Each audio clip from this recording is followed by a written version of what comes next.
what does this mean now? That's my second question. So you've answered that the attributes no longer serve anything as far as the D-score calculation, and that you'll be continuing to maintain my question is now to confirm, we will be continuing to maintain the attributes independently of the D-score. Yes. And we'll be adding more over time or changing the quote, yes, improving the existing ones. And anybody else is welcome to engineer their own with the API, as long as you can do it with the data we make available via the API. Yes, that's true.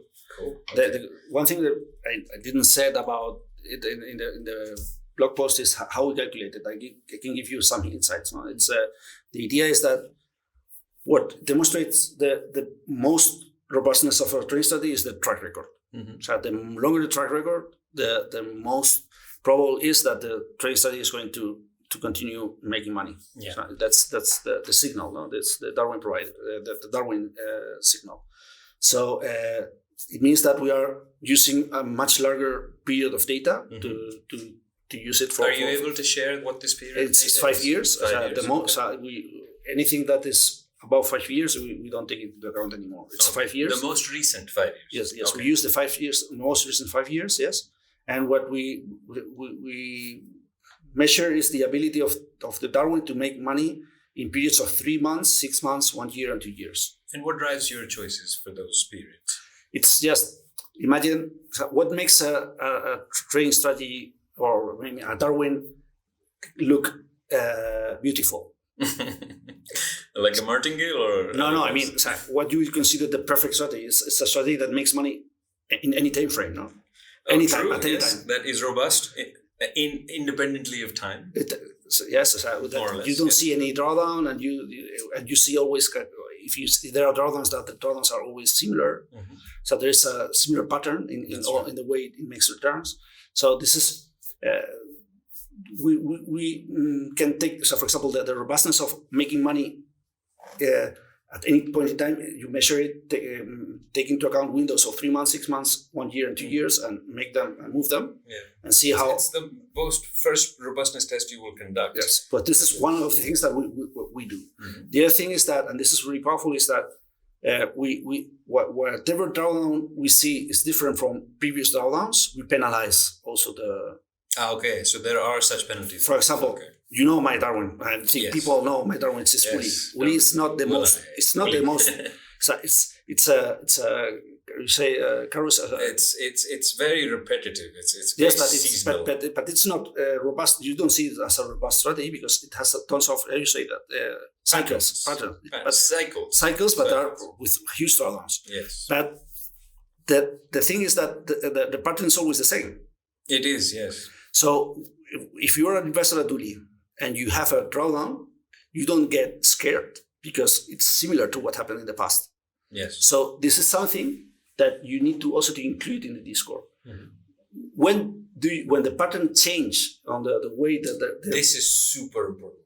It's super important. This is probably the one thing that isolates the new D-score from the old D-score like by hundreds of miles.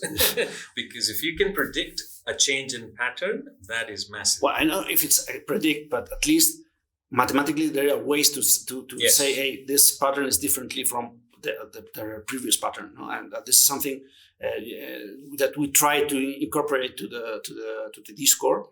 And another thing, and I think we did it more or less well. I think we can iterate, as I said. This is the first approach, and the idea is to iterate a little bit more, but we try to do it. And the way we try it, I thought it's like the curvature, no? We measure the curvature.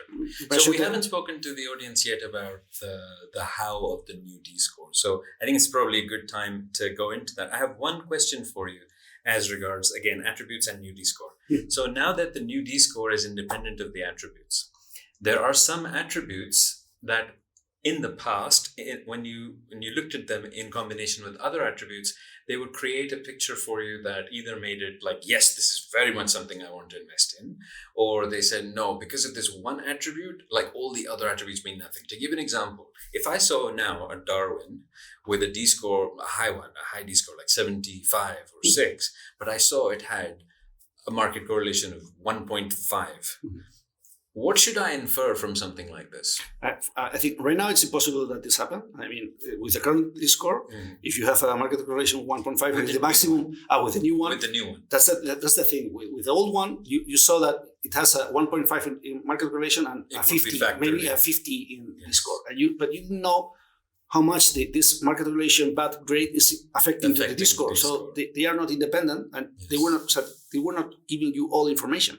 So right now you will see how much at the how at the different levels. So you as investors, I mean, we are going to try to teach the most we can to the investors, but I think it's more powerful to see a pure how much grade and the pure signal, the attribute, how he reached those scores independently. Evolution of the attribute. And I think this is the best approach. And for example, with one thing that came up to change the D-score concept, we are going to offer Darwine's. In fact, we have already with stocks. Right now, imagine, for example, Warren Buffett comes to Darwinex and he migrates his strategy to Darwinex, maybe when he was starting with his career. And he had a track record of 5 years. He'll have a loss aversion score of 1. No, but imagine he had not 5 years, 3 years of track record. Imagine 5 years.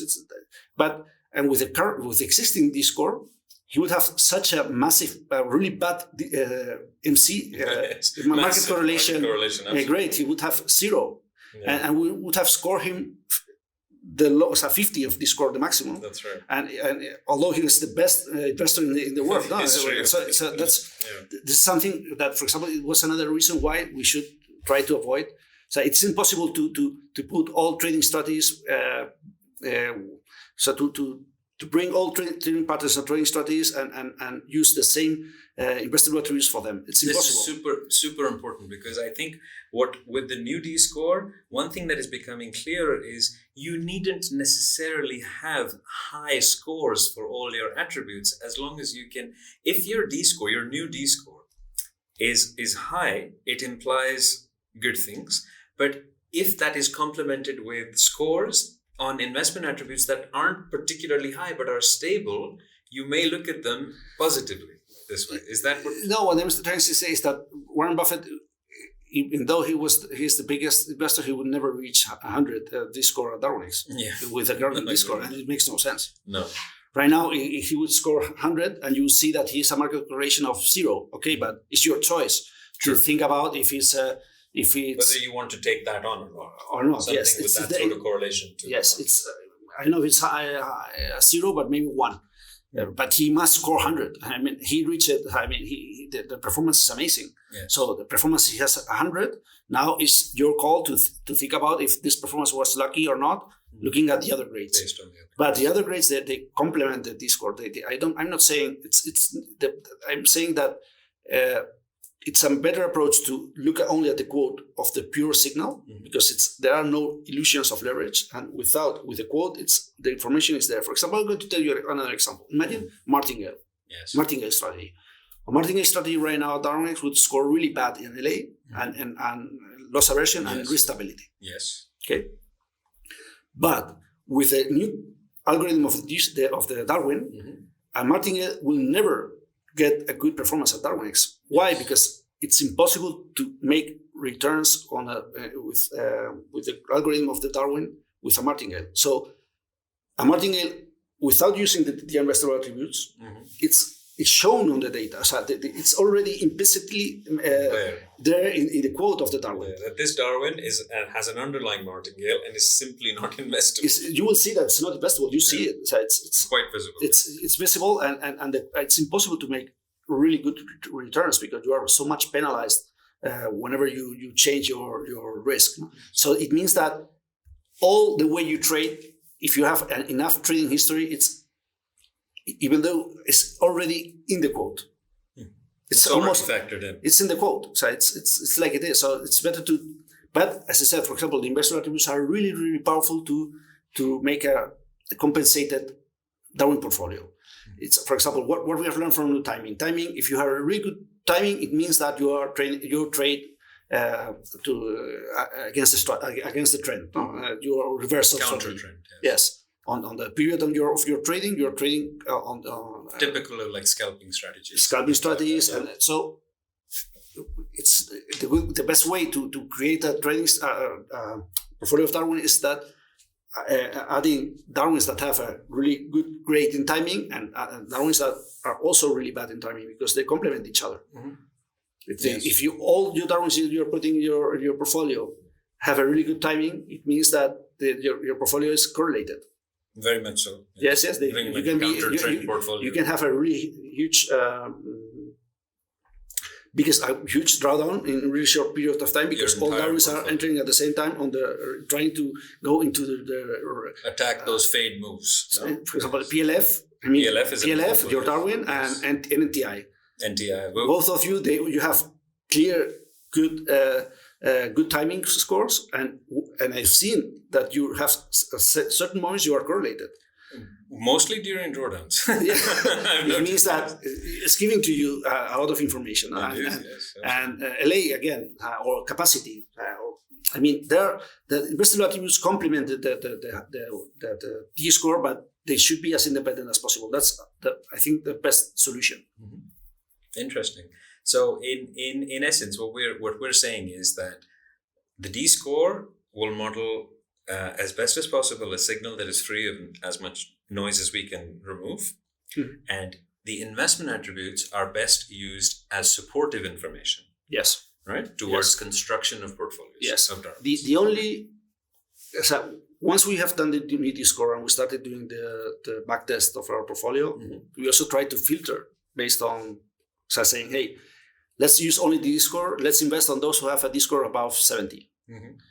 Do we improve the portfolio if we filter it by a grade of any of the other invested attributes? And what were your results? And there were the only one that performed better, putting there a filter, was the risk stability. Risk stability. Okay. So it means that, and this is why? Because if you have a really bad risk stability, probably you are a potential drawdown maker, so you can create a drawdown really fast. You are susceptible to shocks. Yes. And because you need to cut the losses really fast if you want to have a really powerful Darwin portfolio. This way, it's why it was the only one. Even the LA that we thought about the LA, you need to have a really good LA to be a good trader, or it's not true. That's not true. No. Once you have performed, what I'm saying is that if you already performed well in the last 4 years, this is what this score is telling you. Yeah. Filtering for the delay, it doesn't make you better. It doesn't give you a better portfolio. Why? Because if you have a bad delay, you probably not lasted more than 4 years. True. That's what I'm saying. Absolutely. So if you have a bad delay and you are already performing well the last 4 years, it means that probably it's the way you trade. Yes. It happens, for example, for I think it's ERQ. No? ERQ. He has a really bad LA, but he's performing well in the last, I think, 6 years. No? Gosh, that guy and his consistency just blow my mind. Yes, unbelievable. But I think the best filter is the market. It's the market always. Always. So if you lasted more than 4 years and all these cycles, I think that the attributes that doesn't give to you much more information, but it gives you a lot of information to make a compensated portfolio. This is a really important thing. Invest on people who trade long-term, people who trade short-term, people who are correlated to the market, people who not, people who trade against the trend or people who follow the trend, people with higher grades in A, with people or Darwins with lower grades in A. All these things matter a lot, but not for performance purposes.